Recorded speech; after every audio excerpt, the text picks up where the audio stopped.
তরুণ এবং কিশোর বয়সের ভাইয়েরা, তোমাদেরকে বলি শোনো, যারা আমাদের বয়সী বা আমাদের চাইতে আরো সিনিয়র অনেক বাবাজিরা আছেন এখানে, এই লোকগুলোর কাছে গিয়ে একটু কানে কানে কথা বলে একটু জিজ্ঞেস করো তাদের কেমন লাগে। তারা তাদের হারানো যৌবন এবং হারানো তারুণ্যের জন্য এখনো কেঁদে ফিরে। আলী রাদিয়াল্লাহু তাআলা আনহুর দিকে একটি কবিতা সম্বন্ধ করা হয়, তার কবিতা। এটা বলা হয়, তিনি বলেছেন নাকি, বাকাইতু আলা শাবাবিন কাদ তাওয়াল্লা ফায়া লাইতা শাবাব লানা ইয়াউদ। আমার ফেলে আসা তারুণ্যকে আমি খুব মিস করি, সেজন্য আমার চোখের পানি আসে। ফায়া লাইতা শাবাব লানা ইয়াউদ, যদি আফসোস সে তারুণ্য একটু ফিরে পেতাম আবার।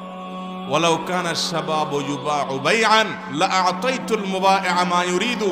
তারুণ্য আর যৌবনকাল, কিশোর বয়সটা যদি টাকা দিয়ে কেনা যেত, আমি আমার সব সম্পদ দিয়ে হলো সেটা একটু আবার ফেরত আনার চেষ্টা করতাম। ওয়ালাকিন্নাশ শাবাবা ইযা তাওয়াল্লা আলা শারাফিন ফামাতলাবুহু বাঈদু। কিন্তু একবার যৌবন চলে গেলে আর সেটা ফিরে কখনো